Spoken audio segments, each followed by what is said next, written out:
A man stands in the hall of his home, where he sees two members in an intimate position. As soon as he saw them, his chest started to feel tighter and his breathing became harder and heavier, his legs became weaker and he fell to the floor, and he started sweating profoundly. The world around him seemed to dim, and the sounds of his mother calling him didn't reach him. There was a sharp pain in his chest, like a jabbing sensation in his heart. They say that life flashes before your eyes just before you die, and it was happening to him now. The man had it tough from a young age. They weren't a well-off family and his father's drinking habit only dragged them down, and he was very abusive towards his family. After the young man reached a certain age, he stood up to his father and kicked him out of the house. By then he was in college but had no money to rent the house. So he quit his studies and started working. He took care of his mother and sister. His mother had suffered from PTSD from her abusive husband, and it was tough for her to move on. So he helped his mother pay for her therapist and took care of her daily, tending to her. His father, from the time he knew, always hit him. He didn't know. So he hated him. He had no time for his life. All he did was take care of his mother and sister, paying for her school. And after his sister completed college, she eloped with her lover in the college and didn't even call for her wedding. They were devastated. Both mother and son. He loved his sister and cared for her, and what she did number on him. He became sensitive issues, and that's when he met a woman in his construction job. They hit off well and it lasted 2 years. Then one night, he found her with the site manager, him groping her. When he confronted her, she said that he wasn't earning well and she needed money. Again, the young man was devastated, and his mother comforted him. He moved on with his life, taking care of his mother and providing for her, as she was the only woman who cared for him. But that was also shattered today as he saw his mother and his father, a man who hated with his guts, sitting in his living room, intimate with his mother. How could she get back with him? How could she allow a man who destroyed their life into their home? The thoughts flashed in his mind. His world started to darken slowly. The mother held her son, calling his name. She could feel his life slip away. She wept uncontrollably. Thomas opened his eyes. Wait, I'm not dead. His vision slowly returned to him. He was lying on a plushy carpet, and before him was a bed and table where 3 figures sat. There were people in the room, laughing. He couldn't discern the voices or the language they were speaking. He moved slowly but realized it was difficult because his body felt heavy. He could tell it wasn't English, but slowly, he was starting to understand as a voice rang in his head. Kalina's blessing is chosen one. Inherited Kalina's will. Power of ascendant obtained. The voice kept ringing in his head. Thomas was still disoriented and couldn't figure out what was happening. Then suddenly, he heard them say, "Hey, look at him, he's still alive." Then another voice said, "Females, I told you he wouldn't die." Another male voice said, "Thank the gods, he didn't die. If not, grandmother will bite me off." Thomas slowly got up. He then looked at the people and the room he was in. It looked like he was in some old Victorian type set. He didn't understand why he was here. As he was starting to wonder, he caught his as he felt a penetrating sharp-like pain. The memories flooded in, a young man's life and his family and how he was tortured to death by these 3 people. The young woman, Ilara, was his supposed fiancée, but she didn't want to marry him. She was also his cousin, which left Thomas baffled. What the incestual fuck? To preserve their bloodline, they have been marrying like this. I feel like I was in a famous series from my previous life. So he was pressuring him to cancel the marriage, and the other 2 males were his brothers. Thomas was now inheriting the body of a young man named Jolthar Kaezhlar. The Kaezhlar was a clan of magic swordsmen. There are powerful clan which holds a strong foothold in the entire empire. The family had a stronghold as the fierce and domineering presence. Of the 2 who are present, one of them is his elder brother Oramus, and the other was the son of a concubine, Tolian, who was closer to Oramus. They have been picking on Jolthar simply because they felt like it, and Jolthar didn't have magic like other children, and it only made them act more. He only practiced sword fighting, but that hasn't gotten him anywhere. So, no one in the family looked at him or cared about him. He even lived in the small single-room house behind the family's estate. They always come into his room to drink and bully him. Today, they had gone extreme and hit him on the head, which killed him. And that's when Thomas came into his body. He had heard about reincarnation, but he didn't think he could get one himself. He looked at his hands and his body. Jolthar's body was frail. He could see the calluses on the hands from long sword practice. His previous life had been a mess, he only cared about his family and neglected himself. And here, Jolthar had been working so hard to get acknowledged by his family. In a way, they were both the same. He thought as much after seeing his memories. Feeling Jolthar's emotions, he clasped his hands. He thought for a long while, thinking about what to do next. He had decided that he would make Joltar's dream come true, and he wouldn't live for anyone but himself. He had come to terms with this new reality. He decided to be Jolthar. Thomas had died, and he was now Jolthar. His new life had just begun. He would get revenge on this family and the people who tormented the boy all his life, and he will leave for it. Thomas felt those memories like he had lived them again. While he watched them, he related himself to the boy, and it made him more invested. Sigh. Even in this life, it seems like I have to live a hard life again. Damn, goddess. After they all left, Jolthar stood alone in the room. First of all, he needs to leave this house. From his memories, he remembered a conversation he had with his grandmother in which she mentioned a book belonging to a man, his ancestor, who was revered as the Sword King. He didn't understand why she suddenly showed up and talked to him, but Jolthar was thankful and now found a way. Jolthar seemed like he was preparing to leave, but that's when they came to meet him. Jolthar's life came to an abrupt end. The book she mentioned was in the Stormhold Keep, a place where the clan members held training in previous years. But right now, no one was at the keep. Every one of them had already finished training. Jolthar left the family house and left for Stormhold Keep. As there were variables like swords and magic, he could train with them, but he didn't have a talent for magic, so Jolthar had practiced swords for many years and was very knowledgeable with swords. It took him 3 days to reach the keep. Fortunately, no one questioned his arrival as he was the child of the Kaezhlar clan. The Stormhold Keep was stretched over a 1 acre of land, but the structure was tall and had plenty of rooms, and it had grounds for training. He settled on the first and took a rest as he was tired from the journey. The next day, he started searching. He found the book after searching the library in the keep. It was hidden deep inside the library in the place where his grandmother had mentioned. He spent a few days reading the book, and then he concluded that first he needed to prepare his body. Jolthar was too weak and lean. The book mentioned that to prepare one's body and mind were the first essential things a swordsman must do. It was the basic. Later comes the sword training. The book mentioned the levels and flow in which one should practice the sword to master it. It was like Tier 1, basic level, Tier 2, advanced levels, Tier 3, intermediate levels. Every tier was described in detail with figures of the swordsman holding the sword and the stance and postures. He threw himself into this training with fervor, getting up early in the morning each day to run, stretch, and perform countless repetitions of bodyweight exercises. At first, he struggled to understand.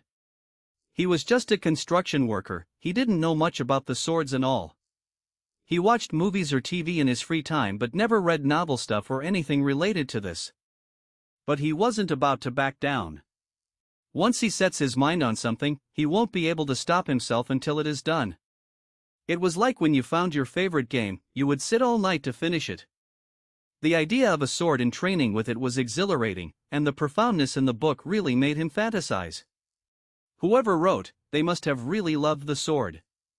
He practiced following the book's guidance for a year. He was now 15 years of age, and lately, he had been interested in swordsmithing. It piqued his interest. He was content that the book showed the guidance he required for the training, but the book didn't have any sword techniques. To progress further, he needed a sword technique. In the book, it was mentioned that the ancestor who wrote it left his sword on his tomb, and whoever was eligible could pull the sword off his tomb. He mentioned that there was a technique inside his tomb.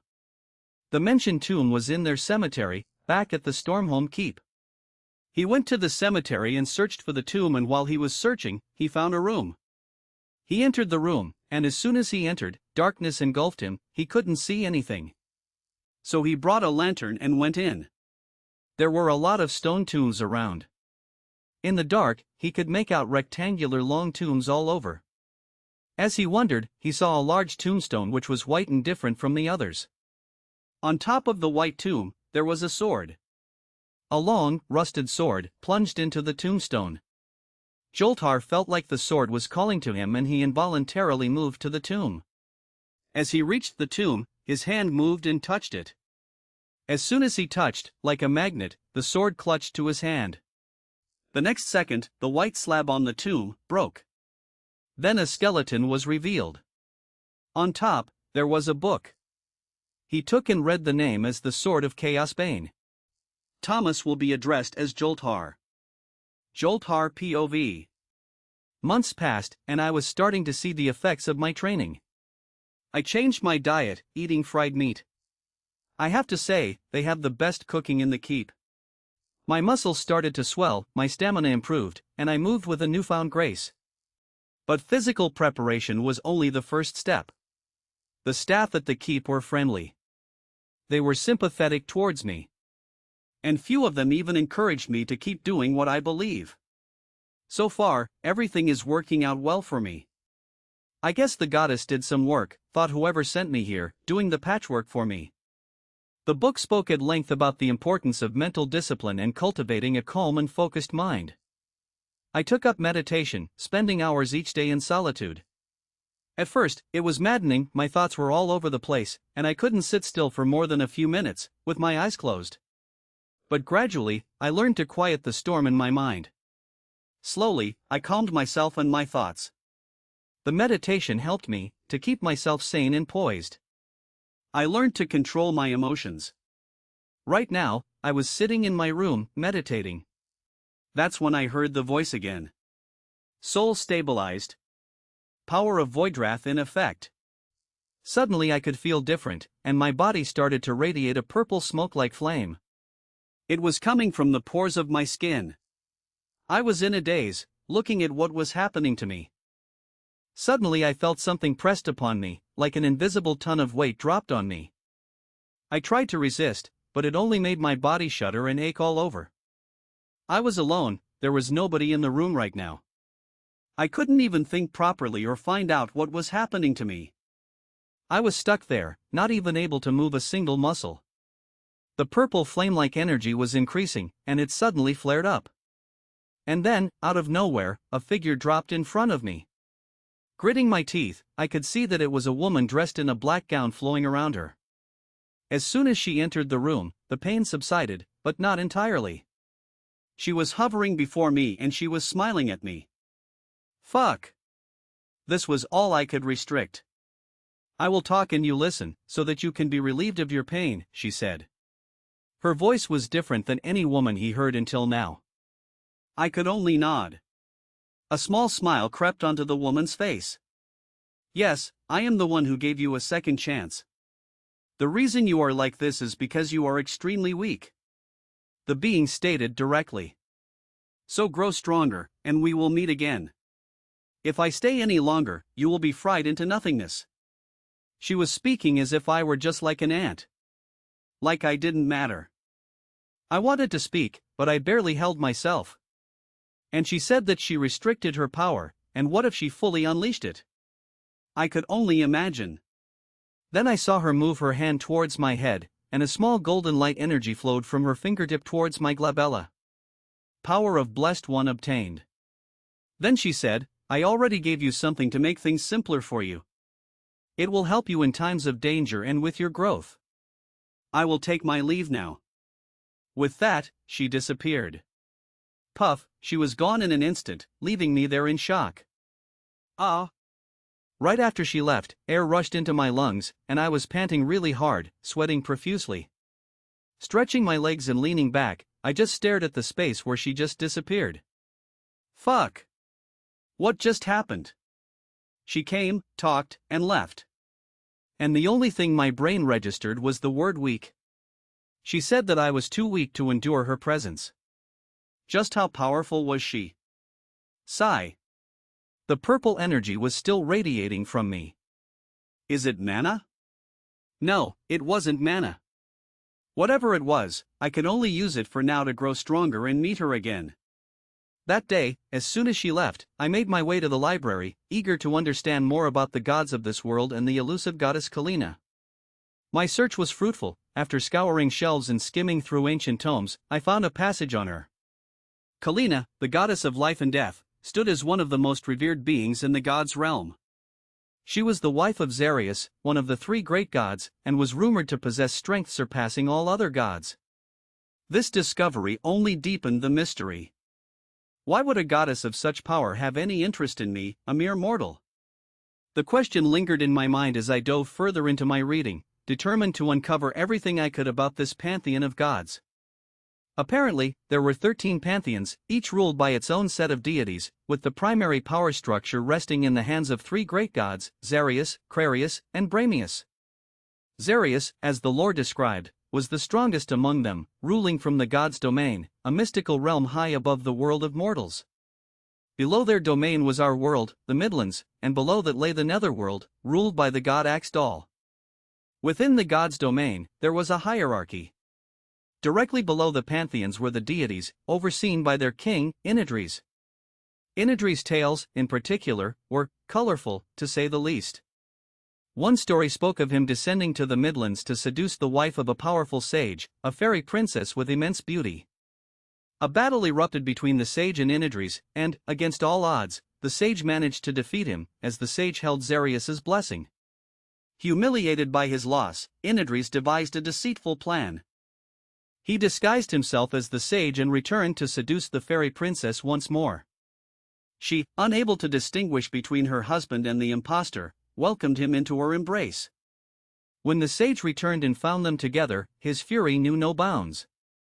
In his wrath, he cursed his wife, declaring that she would remain eternally young yet forever roam the Midlands, unable to return to her fairy realm. She would live an endless life, cursed to see her loved ones age and die while she stayed the same. I continued reading, fascinated by the numerous tales of gods and their flaws. Despite their powers, these beings were not free from weakness. Infidelity, jealousy, vengeance, these traits permeated their stories as much as they did human lives. Inadris, particularly, seemed to have a reputation as a player. Countless tales described him pursuing queens, wives of kings, and other women of exceptional beauty throughout the Midlands. Many of these unions resulted in offspring known as demigods, mortal children with divine blood coursing through their veins. These demigods were said to be remarkably strong, blessed with heightened abilities that set them apart from ordinary humans. Legends claimed that when a demigod accumulated a certain level of divine karma, acts of valor, selflessness, or wisdom, they could transcend the mortal plane and ascend to the deity realm, where they too might attain the rank of a deity. Sitting amidst these ancient texts, a new thought struck me: even gods, with all their might and splendor, wrestled with desires and shortcomings just as humans did. Perhaps their power did not exempt them from the very flaws they so often inflicted upon mortals. As the days went by, one day, the patriarch of the family visited the Stormholm Keep. He arrived with a group of his knights. There were about 30 of them, I think. Of course, he didn't know I was there or that anyone in the family knew I was there. I didn't get to see him, nor did I care to see him. Previous Jolthar longed to be recognized by his father. He wanted badly to stand in front of his father and look him in the eye. He knew from the memories. I didn't understand how one could never care for their children. Even dogs would fight back if anything happened to their pups, but these people never even cared about him. Well, I can't talk much about mine. Ha! Too much of this sighing these days. I will too feel today. Right now, I was sitting in the stands of the training grounds. I didn't when he came, but Oramus was standing before. What now, I thought. Oramus smiled at him and said, "So, this is where you have been hiding. I thought you ran off or something." I didn't reply, just stared at him. Sometimes, it was best to stay silent. And now it was that time. I couldn't really do anything to him, nor was I stronger than him. "Hey, I am talking to you." When he stepped closer to me, someone called out to him. Oramus. Then I saw another young man, if I could remember correctly. It was his third older brother, Davis. He didn't bother to look at me and told Oramus to come. Then Oramus quickly hurried over to him, and then they both left. Oramus glanced at me before he left. Little bastard, I felt like smacking his head. It seems like the patriarch had come with his whole family, but not him. They didn't call him or want to meet him. They stayed in the keep for a half day and then left. I was standing on the walls, watching them leave. The patriarch sat in a carriage, so I couldn't look at him. I had reached what the book described as an intermediate level of skill. But I hungered for more. The basic techniques I'd learned were a solid foundation, but I knew there was so much more to discover about the art of the sword. As mentioned in the book, to become one with the sword, it's what intrigued me. To feel the metal, to feel it as an extension of your body. To understand the essence, I even started swordsmithing. To my own luck, the training grounds had a swordsmithing workshop. Then it struck, why not make a sword for myself? This mysterious power inside had been a great boost to his sword practice. It was like adding fuel to the fire. But I need materials for making a sword. The majority of swords were made from carbon steel or some alloys. Some of them are made from steel too. But I felt like these swords wouldn't hold against the power of Voidwrath. I don't know a lot about sword making, but I had a lot of time on my hands. Other than training and reading, I haven't got much to do. But it sure was peaceful here, without any technologies around me. It was weird at first, but after I had started training, it didn't bother me much. Back then, when I was working in the construction field, there was this man who talked a lot about katana. He had a hobby of making them, and he sometimes even brought them to the site. Everybody was so mesmerized by his craftsmanship. From what I know, high carbon would be an ideal metal. And there was titanium with its corrosion resistance. So, I asked around the smithing workshop. For reference to the material available in this world, I even went through a set of books. Perks of a rich family library. After a day or two, I found something, the metal ore called drytrium, a very rare metal ore. Though it had the properties I was looking for, it has its downsides. It was denser than other metals, and it was very hard to extract the metal from the ores. The process of melting and molding involved a very complex method.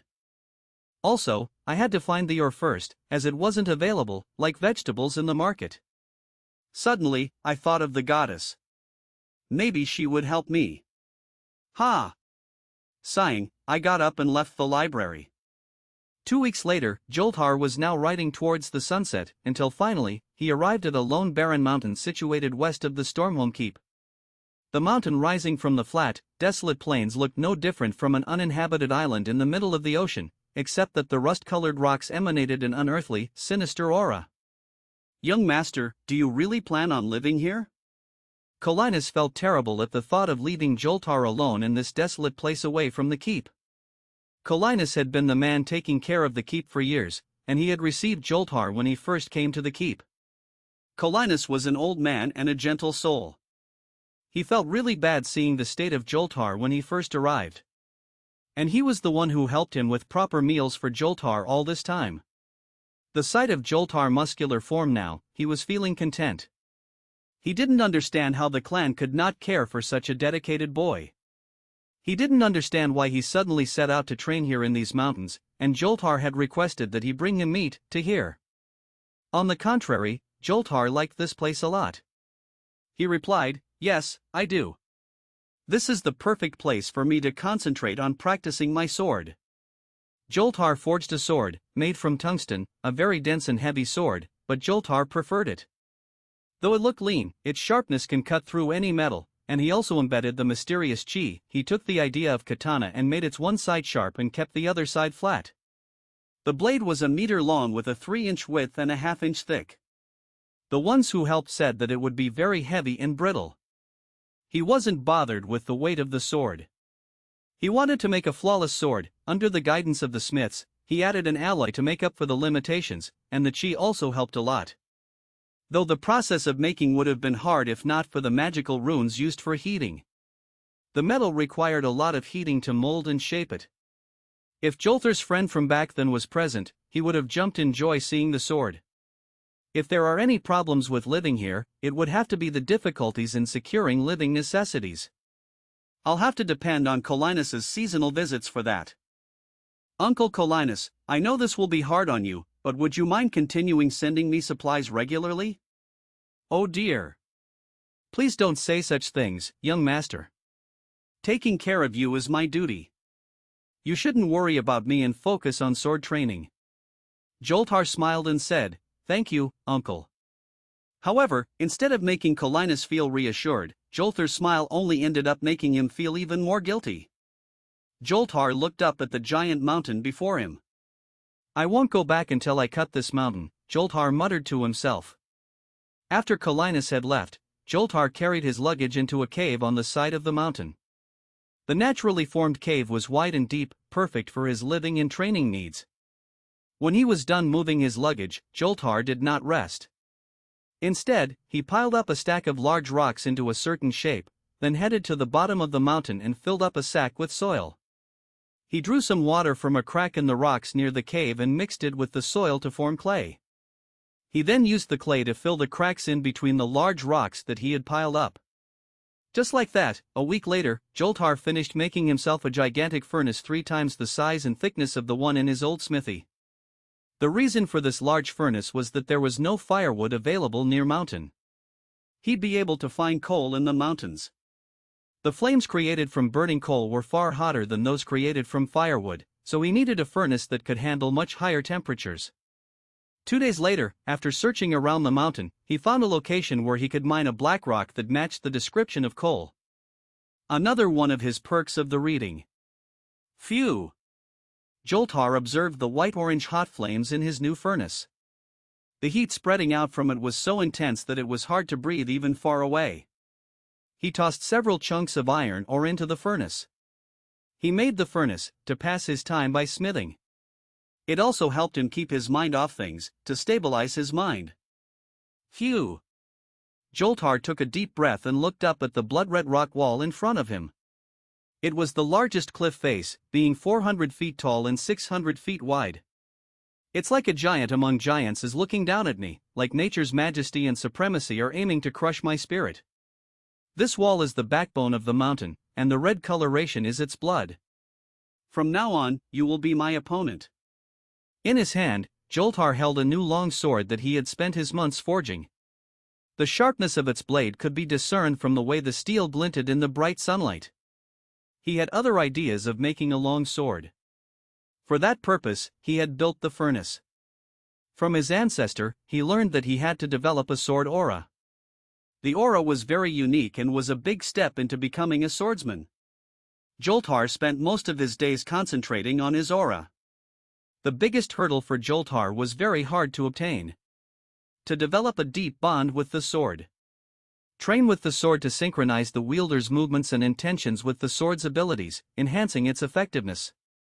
And the next thing was the sword intent. It was something that made the swordsman differentiate from the regular swordsman.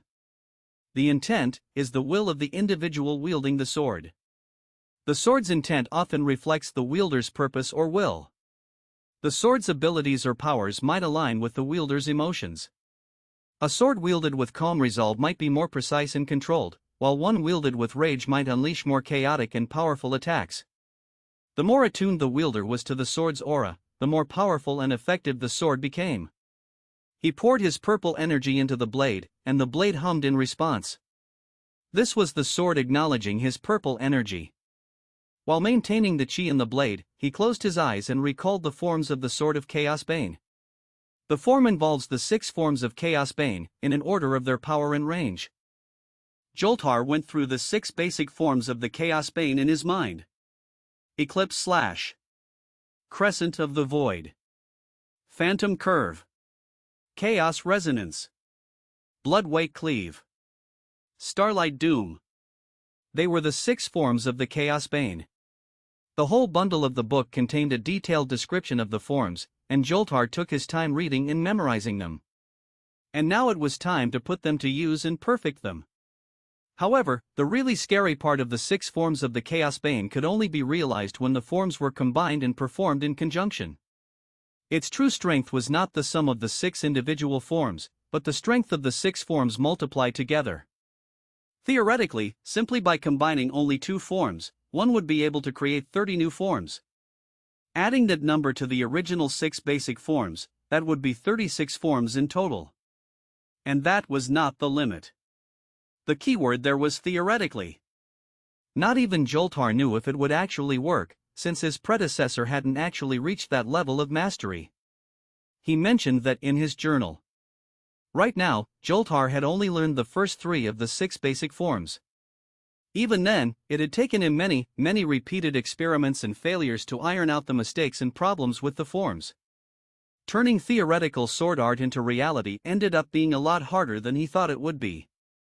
He didn't know how much more time and effort it would take him to fix the remaining 3 forms, but he felt that as long as he kept trying, he'd surely succeed one day. The path of the sword. The current me is still standing at the beginning of that path. He turned to face the wall of the cave and swung his blade. A sword cried, and the wind rose. Year 1821, October 1st. This time of the year, the chill seemed to settle in, and people began to face the merciless winter. The cold can be very deadly, in most parts of the northern part of the empire. The main house of the Kaezhlar clan was present in the north, several miles away from the Glacier Mountains. The mountains, being cold in general, were even harsher during the winter. No one could survive the mountains, moving through these lands. The main house has been busy with the arrival of the guests. Today was the day of the wedding of the eldest son. He was getting married to the daughter of the Omni-Magic clan, the Neymares. They are said to be only second to the Kaezhlar. It was a proposal brought up by the Kaezhlar, and after a month of continuous discussions, they joined hands in the marital bliss. The estate was glowing in the decoratory setting, and the Kaezhlar showed off their wealth and presented itself as the most powerful and influential clan in the region. The wedding ceremony was a grand affair, with guests from all over the kingdom attending to witness the union of 2 powerful families. All sorts of flowers were hung from the ceiling and decorated through the rooms and halls. They weren't the only types of flowers. There were also yellow and light purple crocuses, copper and coral peonies, allium blooms in every known color, and lilies of the valley. All these flowers put little hints of sweetness in the air, which mixed in with the light smoke from the candles. Sitting in an arrangement not unlike the expectation for a court meeting, honored guests in their splendid attire waited. Some of them looked slightly different since they were from different parts of the kingdom or even the world. One of the men had a turban with many jewels and cloud-like white feathers, plus a lovely golden robe with a purple sash. The boy attendants near him were in similar garb. They all had somewhat darker complexions than most of the men there, not that such a thing was a problem. The only true problem was the height and width of some women's headdresses. Some people had to move their chairs just to get a proper view, which meant that other people had to move too because their space had been taken. Similar things had happened at court meetings, but it was more obvious here. Important servants, musicians, and all other kinds of employees were in the main hall, each one either standing by or moving to keep things running well. Neymare's family sat together. They were all in some of the best clothes and accessories they had. Even the little maids-in-waiting had broad headdresses. Their girlish braids even had a few bejeweled pins. Their young little faces were haughty. They were still too young to know how to hide their egos in such a situation. It was as if they'd forgotten that they weren't the only ones looking important. Horns, drums, and bagpipes were suddenly played in a short, announcing tune. In the center, from the main doors, the patriarch of the Kaezhlar clan arrived.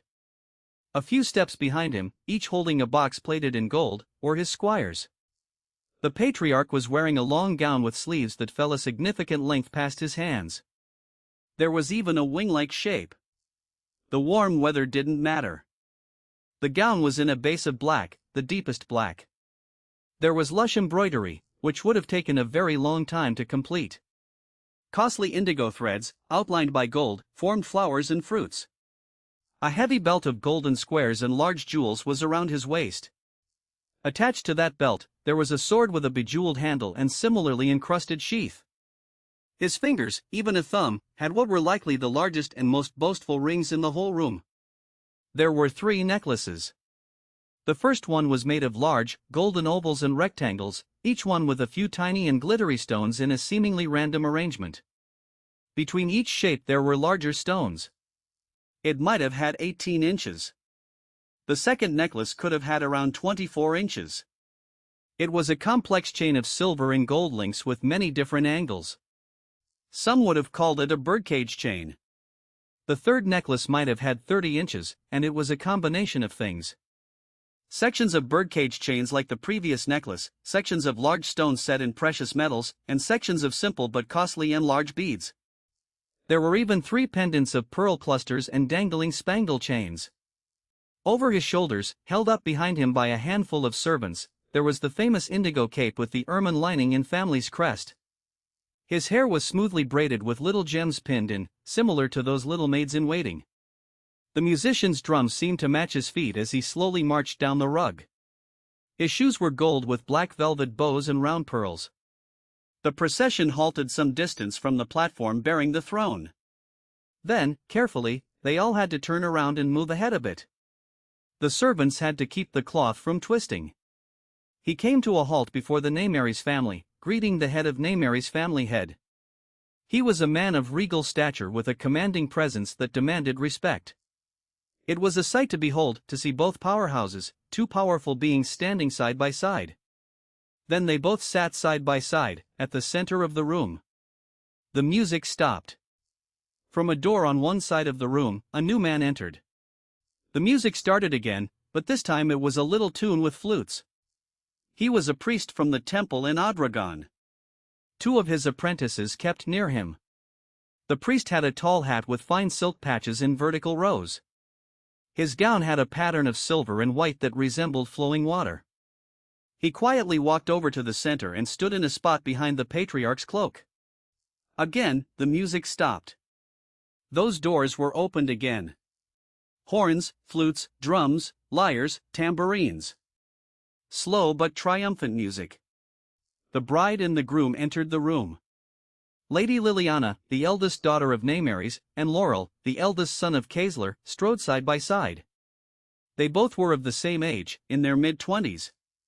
Their march was even slower than the patriarch had been, a cautious march, a prudent march. Laurel's wedding attire was long golden robes, and Liliana wore a gown of delicate ivory lace.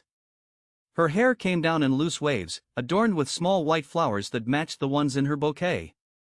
She was like a fairy. She moved with elegant purpose, likely with no vulgar thoughts, but her body was so delightfully womanly. She'd gained enough weight. She was back to her normal, pleasant figure. Her smaller waist enhanced the wider curves of her hips. Her bosom's shape, while adequately covered, was still eye-catching. She was holding a tiny bouquet of white roses in her belly. Her pale hands were clean and well-groomed, the rings making them seem even smaller. Her arms were only just slender enough. She was the brightest star. The elegant little canvas that had been turned into a piece of art. The beautiful maiden dressed in the most honorable and ostentatious clothing and jewels. The bride would soon have each piece of finery plucked and shucked away, bit by bit. Perhaps one would think she was purposely trying to be solemn, or maybe one would think she was emotionally overwhelmed and wanted to cry from pure joy. However, there was the idea that she was terribly uncomfortable in many ways, and she might even hate all the physical and metaphorical weight placed on her body. Whatever the reason, by the time Liliana was halfway down the room's wide aisle, she'd seemed to calm her nerves enough to merely pout like an upset child. At first, as the Laurel watched his bride, his eyes were ignited with lust. But then, as the little woman moved forward, something else mixed in with his feelings. She was so cute. She was like a sad little baby puppy. She was a soft, whimpering little puppy with pale blonde fur and big, pretty eyes. She was the most darling little thing on this planet, and he knew he had to appreciate that. He almost grinned. But something hid away any desire to grin. The couple took new positions, facing each other before the priest. The priest then spoke. It was technically a lecture. Unity, loyalty, peace, and honor. Those sorts of things were promoted. Laurel Brain only glossed over his words. They weren't very interesting to him. What was interesting was how Liliana's breathing had her chest rising and falling so evenly. Another interesting thing was how her lower lip quivered by only a trace at certain points. After a while, the priest finished his speech. The couple exchanged garlands. Then the groom tied a golden thread around her neck. It was a symbol that their marriage had been done in the presence of their family and a priest. Once that was done, a handful of even more servants entered the room. They had a second cloak. It was long and black with gold and silver colors. The lining and trimming were the beloved ermine fur. Those servants helped to put this cloak over bride's shoulders. Laurel took Liliana's hand, and they faced the audience. Polite applause greeted them. Then music followed them as they marched down the aisle. The cloaks were removed before the feast began in the dining hall. It was a room ready for the grandest of celebrations. Temporary panels of painted wood had been attached to some sections of the walls. They had lovely images of people, animals, forests, mountains, and even ships at sea. Floral and cloth garlands were hung around. So were banners and flags. The new bride sat down beside her husband for the first time in this hall. She was reserved, barely ever speaking a word, almost never meeting anyone's eyes. No perfume could be found on her. Laurel couldn't even smell her bacon-scented hair, which made sense. It was all wrapped away and covered.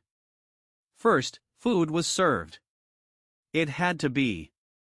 Nobody wanted to be hungry and waiting during the gift showing. After that, it was time for the gifts. It was a long process. All kinds of things were presented to the new couple. Then music and dancing. The first set would be left for the couple alone. For a minute, the performance was somber. Laurel had a calm expression. The guests took their turns dancing. It was a loud, dynamic scene. Hired performers had to put on a show after that meal. Young maidens with loose, dark hair. Their bellies, arms, and legs exposed. Their clothing was barely clothing at all. Even their feet were bare. Their smooth, dark complexions were magnificent. Their red painted lips were tempting. Their dancing involved interesting, if not outright vulgar, movements in their hips and bellies. Liliana's face pinkened. Once the performance was finished, the dancers all got to their knees and curled over, prostrating themselves. Then, their heads down, they shuffled out of the room with their musicians. The sun was setting. It was time for the merriment to end. The Sylvan Enclave, Laurel murmured, his brow furrowing. What business brings them here so early? Liliana shivered, and not from the cold. The presence of the elves could mean many things, none of them simple. Perhaps they've come to offer their blessings on our union, she suggested, though her tone betrayed her doubt. Laurel's laugh was without humor. The Sylvan Enclave does not concern itself with the marriages of humans, my dear. No, they're here for something else. A sharp rap on their chamber door startled them both as if on cue. Liliana clutched the blanket tighter around herself as Laurel called out, "Who goes there?" "My lord, my lady," came the muffled response, "your presence is requested in the great hall immediately." "It's a matter of utmost urgency." Laurel and Liliana exchanged a look of concern. Their moment of peace had been all too brief. "We'll be there shortly," Laurel replied, already moving towards the pile of discarded clothes from the night before. As they dressed hurriedly, Liliana couldn't shake the feeling of unease. She fastened the last button on her gown, a creation of finest silk in the deep blue of her family's colors, and turned to her husband.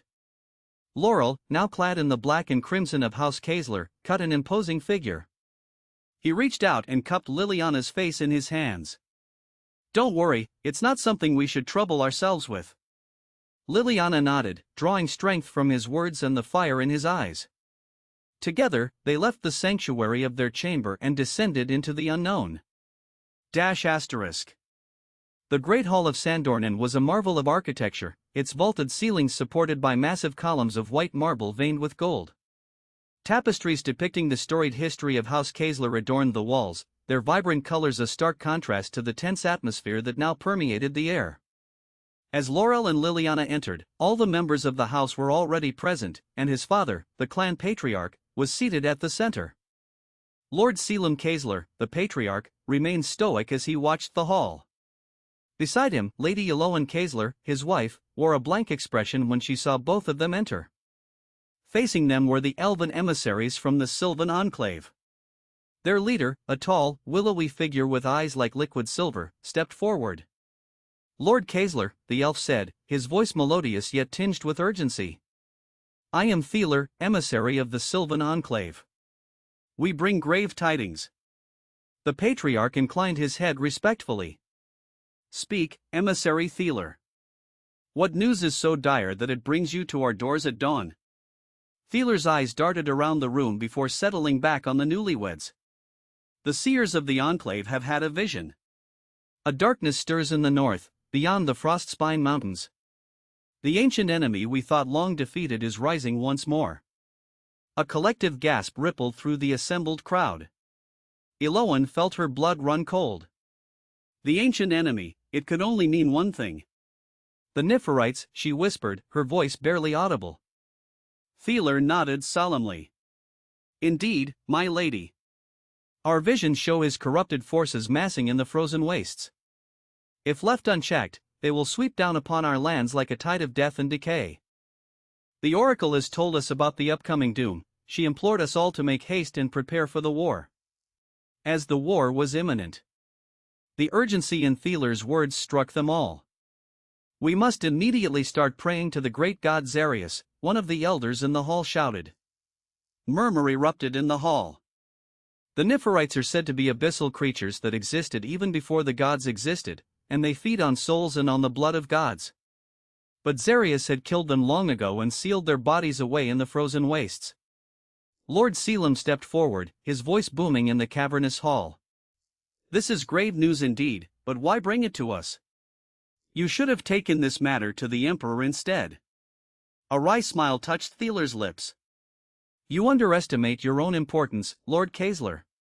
The union of your house with House Neymaris has shifted the balance of power in these lands. Your combined strength may be the key to stopping this threat before it engulfs us all. Liliana felt Laurel tense beside her. She knew he was thinking the same thing she was. Their marriage, meant to bring peace, might now be the catalyst for war. What would you propose we do then? The patriarch asked, his voice steady despite the weight of the moment. Fiancée's silver eyes seemed to bore into them. We propose an alliance. In a few days, there will be a meeting held in the Empire, and if we share the same goal, then I ask the Lord to join us in the meeting. Liliana's mind reeled. This was not how she had imagined spending her first days as a married woman. She had dreamed of quiet moments with Laurel, of learning to navigate their new life together. Instead, they were being thrust into the heart of a conflict that threatened to engulf the entire world. As if sensing her turmoil, Laurel squeezed her hand gently. The patriarch fell silent for a moment and pondered. When he spoke, his voice was blank and devoid of emotion. The threat of the Niferites may indeed be dangerous, but he couldn't just agree with the alliance. There were other powerhouses in the Empire, and he needed to act based on their motives, considering his own interests as well. We will need time to consider this proposal, emissary Fiancée. Such decisions cannot be made lightly. Fiancé bowed his head in acknowledgement. Of course, my lord. But I implore you to decide quickly. Every day we delay, which gives the enemy more time to gather his strength. Lord Selim cleared his throat, drawing everyone's attention. I will send my word very soon. Liliana felt a touch on her arm as the assembly began to disperse. She turned to see Lady Eloan, looking at her with concern. Come, my dear, Eloan said softly. Let us talk in private. Liliana looked to Laurel, who nodded encouragingly. Go. I need to speak with my father. We'll meet again soon. With a heavy heart, Liliana followed her mother-in-law out of the great hall and into the quiet solitude of the family's private gardens. The whole house had turned into a chatter as the patriarch had left. This was a huge deal, and the children of the house saw it as an opportunity to prove their worth and earn the approval of their father. The clan had started to undergo major changes, and it would be for the upcoming war. As the world shifted and alliances formed in the south, a very different scene was unfolding in the frozen north. Far beyond the politics and machinations of the great houses, where the ice mountains pierced the sky like the teeth of some primordial beast, a lone figure stood in defiance of nature itself. The young man's breath misted in the frigid air, but he showed no signs of discomfort. Two scabbards hung at his waist, their presence a promise of lethal skill. In his hands, he held a long sword, gripping it with the familiarity of a master and his chosen instrument. His long black hair fluttered in the cold wind as it whistled past him. The long black robe was tight at the waist, and his forearms rippled with power as he tightened his grip around the handle of the sword. His gaze was fixed on the towering mountain before him, his eyes reflecting a determination that bordered on the inhuman. His lone 6'2" figure stood in the snowy barren land, with the breeze getting stronger and the clouds starting to form above him. As he stood there, a change began to occur. A faint golden hue emanated from his body, growing stronger with each passing moment. The air around him began to shimmer with heat, the snow at his feet melting away as if spring had come in an instant. The cold breeze that howled around him seemed to have no effect. It was as if the elements themselves recognized his mastery and bowed before him. With a controlled breath, the young man raised his sword. The movement was deliberate, almost agonizingly slow, but laden with a profound power that made the very air tremble. "Voidslash," he intoned, his voice carrying the weight of cosmic forces. The sword fell, and with it, reality itself seemed to tear. A golden arc of light, brilliant and terrible, erupted from the blade. It shot forward with impossible speed, cleaving the land as it passed. Snow, rock, and air parted before it like water. When the arc of light struck the mountain, there was a moment of absolute silence. Then, with a sound like the world being born anew, the mountain split in two. But the Voidslash did not stop there. It continued onwards, sundering peak after peak, leaving a path of destruction that stretched beyond the horizon. The ground shook violently, the reverberations of the strike echoing through the earth like the footsteps of giants. The very air seemed to pause, the falling snow suspended for a heartbeat before resuming its descent. Through it all, the young man stood unmoved. Not a single pebble touched him, not a single snowflake marred his form. He was an island of perfect calm in a sea of chaos. As the echoes of his strike faded and the dust began to settle, the young man's expression remained unchanged. Where others might have felt triumph or awe at such a display of power, he felt only a gnawing dissatisfaction. In his mind, he was still lacking, still not strong enough for the trials that lay ahead. Asterisk. As the dust settled and the echoes of his earth-shattering attack faded into the distance, the young man remained motionless, his eyes fixed on the devastation before him. The once proud mountain range now lay in ruins, a testament to the young warrior's incredible power. From behind him came the sound of labored breathing and the crunch of debris underfoot. An old man, his face weathered by time and experience, struggled through the wreckage towards the young man. Despite the difficulty of his journey, determination shone in his eyes. "Young Master Jolthar," the old man called out as he finally reached the stoic warrior, "are you all right? What in the heaven's name is this?" Jolthar turned to face the newcomer, his expression softening almost imperceptibly. He sheathed his long sword into one of the scabbards at his waist with practiced ease. "Ah, Uncle Colinus," Jolthar replied, his voice carrying a hint of warmth that had been absent during his training. "I'm sorry. It was my goal to slash this mountain, and I have accomplished that now. Shall we leave?" Colinus's eyes widened in surprise and delight. The old man had been visiting periodically to check on his young master, but Jolthar had never before expressed a willingness to leave the mountain. This simple statement filled Colinus with joy. As they began their journey back to Stormholm Keep, Colinus couldn't help but marvel at the young man beside him. He had seen his fair share of swordsmanship in his long life, but what Jolthar had just accomplished shook him to his core. To possess such devastating power at such a young age, it was almost beyond comprehension. The old man found himself wondering just how strong Jolthar truly was and what fate had in store for this prodigious warrior. The trek back to Stormholm Keep was long, but Jolthar showed no signs of fatigue.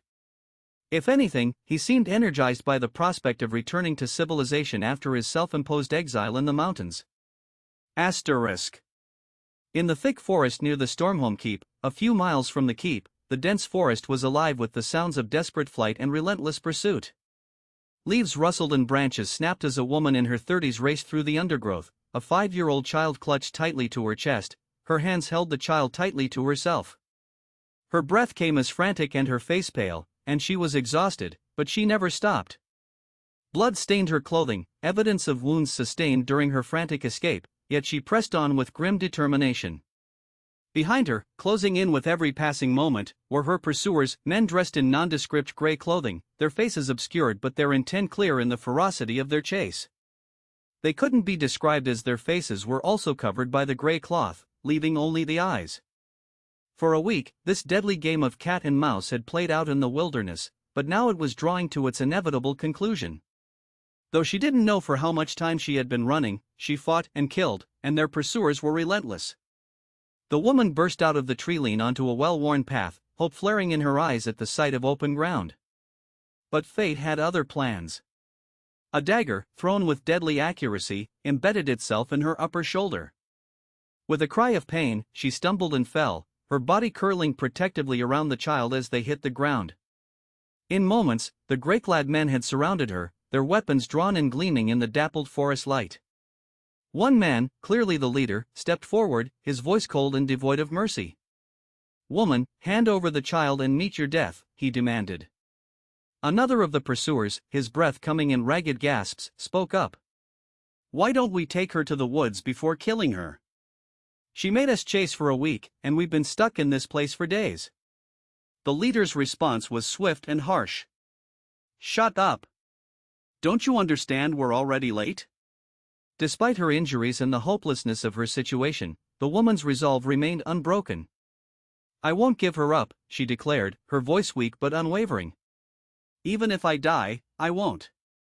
"Then die," the leader snarled, raising his sword for the killing blow. But as the blade descended, it met unexpected resistance. The clash of metal on metal rang out, and suddenly the air was thick with an overwhelming aura of power. The gray-clad men stumbled backward, their eyes wide with shock and fear. Standing between the fallen woman and her would-be executioners was a figure that seemed to have materialized from thin air, Jolthar, his long sword unsheathed and pointed directly at the aggressors. His eyes, usually calm and detached, now burnt with a cold fury. The leader of the gray-clad men found his voice first. "Who are you?" he demanded, unable to completely mask the tremor in his voice. As he watched the young man before him, there was undeniable oppressive force emanating from him that made him be wary of Jolthar. Jolthar's response was cool and measured. "I could ask the same." Frustration warred on the leader's face. Finally, anger won out. "What are you watching?" he shouted at his men. "Kill him." As the gray-clad assailants readied their weapons, Jolthar's grip on his sword tightened. The air around him began to shimmer with that familiar golden hue, a silent warning of the devastating power he could unleash at any moment. Behind him, the wounded woman watched in awe, clutching her child closer. She didn't know who this young warrior was or why he had intervened, but in that moment, he represented her last, desperate hope for survival. The forest fell silent, as if holding its breath. The gray-clad men hesitated, their earlier confidence evaporating in the face of this unexpected threat. Jolthar stood unmoved, a living barrier between innocence and malevolence. He couldn't just stand by when an innocent child and woman were getting killed. The forest clearing crackled with tension as Jolthar stood, an immovable barrier between the wounded woman with her child and the gray-clad assailants.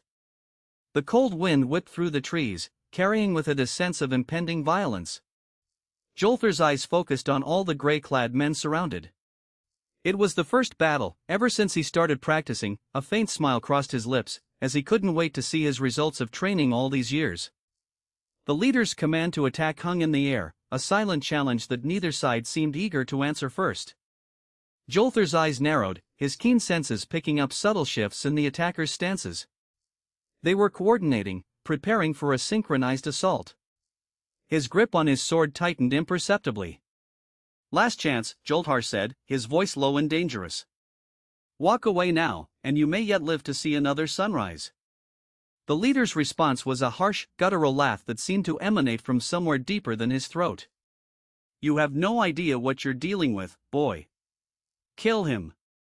In that instant, the clearing exploded into action. 3 of the grey-clad figures lunged forward simultaneously, their movements unnaturally swift and fluid.